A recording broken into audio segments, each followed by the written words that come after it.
Fala, gente, caiu essa questão na USP agora, basicamente uma questão de ultrassom point of care, tá? Então vou pular a questão agora, o caso clínico em si, vamos direto para as imagens para a gente discutir. Primeiro a gente começa aqui com esse ultrassonografia cardíaca paraesternal de eixo longo na sístole e na diástole. Primeiro, como é que eu sei onde é sístole e onde é diástole? Bom, aqui é o ventrículo esquerdo, átrio esquerdo, válvula mitral, tá? Aqui eu tenho o trato de saída do ventrículo direito e aqui eu tenho a aorta. Basicamente isso aqui nesse eixo longo.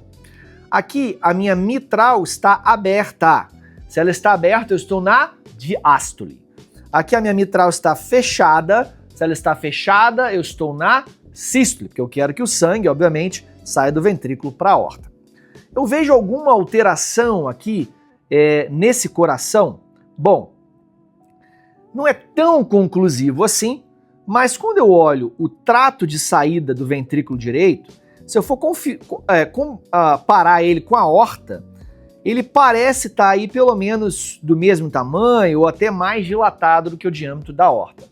Eu posso comparar também com o átrio esquerdo, que está aqui, né? O átrio esquerdo parece um pouco maior, mas é um parâmetro também não tão confiável como a aorta. Então, se ele está um pouco mais dilatado que a aorta, talvez sim haja uma dilatação sim desse trato de saída do ventrículo direito aqui nesse paciente. Esse ventrículo esquerdo aqui, né, ele está dilatado? Não consigo dizer muito bem, aparentemente não. Há uma função ventricular normal? Eu também não consigo dizer muito bem. Porém, esse folheto aqui da válvula mitral, ele está bem separado do septo durante a diástole. Essa separação da válvula mitral do folheto anterior do septo, quando é maior do que 7, 10 milímetros, pode sim falar a favor de uma fração de ejeção diminuída, menor do que 50, às vezes 40%. Mas o que eu vou ter certeza aqui é que o meu trato de saída parece estar alargado. Beleza? É isso que eu vou concluir. Indo para o ultrassom pulmonar, o que eu vejo é um ultrassom normal. Eu vejo aqui a sombra acústica das costelas. Eu não vejo linhas B. Linhas B não necessariamente são congestão, podem ser alterações intersticiais em geral, né? Mas dentro da clínica compatível, se eu vejo linhas B, eu assumo que há congestão pulmonar. As linhas B, elas estariam dessa maneira aqui, ó, da pleura para cá, tá? Como uma cauda de cometa. Eu teria que ver aí pelo menos 3 por campo pulmonar para dizer que tem linhas B patológicas aí, realmente não só um achado inespecífico, tá? Esse ultrassom pulmonar aqui, no caso, ele está completamente normal. Quando eu olho aqui o ultrassom venoso, ele só quer me mostrar uma coisa, tanto aqui nas veias da virilha, quanto nas veias poplíteas, ele quer me mostrar que a veia que estava aqui desapareceu aqui, porque é compressível. A veia que estava aqui em cima desapareceu, que estaria aqui, porque é compressível com probe. Se ela é colapsável, compressível, não tem doença venosa profunda. Então, esse ultrassom aqui de membros inferiores, ele mostra não tem doença venosa profunda, tá? O dado mais objetivo, claro, que eu encontro nesse ultrassom point of care aqui, é realmente o ultrassom da veia cava inferior, que está aqui, né? Aqui é a veia cava inferior, e aqui é o átrio direito. Ela está drenando para o átrio direito. Aqui ele fala que isso foi feito na inspiração e na expiração. E você vê que não tem variabilidade nenhuma, que o diâmetro da veia cava inferior, ele permanece aqui o mesmo. Se tivesse aí uma variabilidade menor que 50%, eu já poderia dizer que provavelmente esse paciente tem sobrecarga de volume, tem congestão sistêmica, tá? Você vai ver na clínica, no caso ali, descrito na questão, que ele tem edema de membros inferiores, tá bom? E a gente vai entender que esse é o dado mais objetivo que corrobora.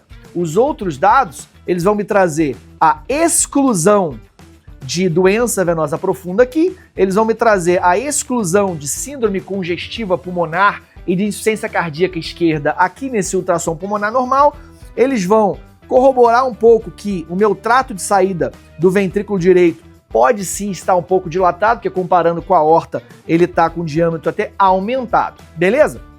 Então nem li o caso ainda, mas eu vou lá para as alternativas, e aí ele pergunta qual é a medicação ideal nesse momento, tá bom? E a medicação ideal nesse momento, nesse paciente que a queixa principal foi dispneia aos esforços, progredindo nas últimas 2 semanas, e que tem aí edema de membros inferiores, e que tem uma veia cava inferior dilatada que não varia com a inspiração, é que ele precisa de um diuréticozinho.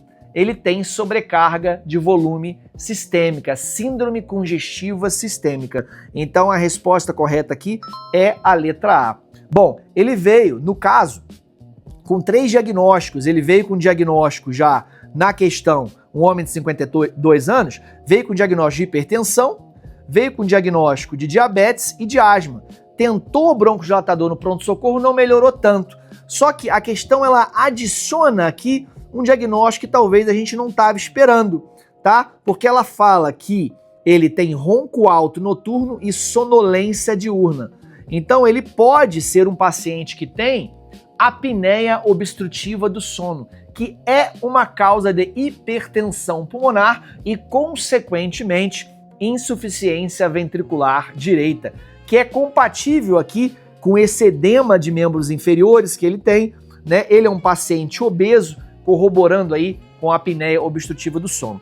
Tem algumas alterações auscultas, bulhas abafadas, né? O murmúrio vesicular universalmente reduzido, com sibilos expiratórios ocasionais, nada disso chama muita atenção. Eu tenho um homem que tem obesidade, possivelmente apneia obstrutiva do sono, possivelmente já hipertensão pulmonar. Ele tem uma dispneia que vem aos esforços, que vem progredindo, ele é mecânico, então ao trabalhar ele sente dispneia, tem edema perimaleular.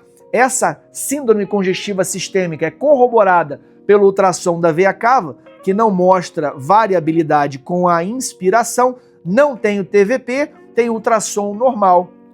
E vejo aí que o trato de saída do ventrículo direito está assim um pouco dilatado. Eu vou fazer um diuréticozinho para esse paciente. Lembra, ele está hemodinamicamente estável. Se eu tenho insuficiência ventricular direita, e aqui não é uma insuficiência ventricular direita aguda, né? Mas lembra que a insuficiência ventricular direita, ela é dependente de pré-carga. Aqui o paciente está bem estável, eu posso fazer diurético de maneira sintomática, né? E vou acompanhar esse paciente. Pegou isso aí? Questão muito interessante.